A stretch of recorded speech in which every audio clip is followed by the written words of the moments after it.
3 suites de films d'horreur que je trouve absolument catastrophiques et on commence avec The Descent partie 2. The Descent partie 1 fait partie de ces films d'horreur des années 2000 que j'adore, parvenant à combiner parfaitement une espèce de claustrophobie rampante extrêmement bien mise en scène et des effets gore parfaitement gérés qui ajoutent un côté bis ultra réjouissant à l'ensemble, le tout avec en plus une mise en scène au cordeau, des interprétations parfaites et surtout une écriture que je trouve incroyablement mésestimée.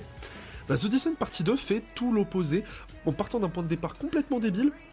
pour ensuite aligner les mauvaises idées, les mauvais choix, dévitalisant tout ce qui avait fait le charme de l'original pour en faire une suite bas de gamme qui n'a aucun intérêt si ce n'est de compléter un univers qui n'avait pas forcément besoin de l'être, abominable.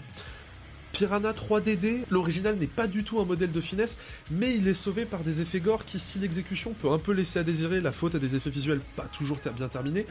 au moins propose des images quand même particulièrement mémorables et des images qui restent. Mais Piranha 3DD, qui, pourquoi, comment, pour moi c'est vraiment la blague de trop, qui dure trop longtemps, qui est de très mauvais goût je trouve, et qui en plus semble se rengorger de sa propre vulgarité. Affreux.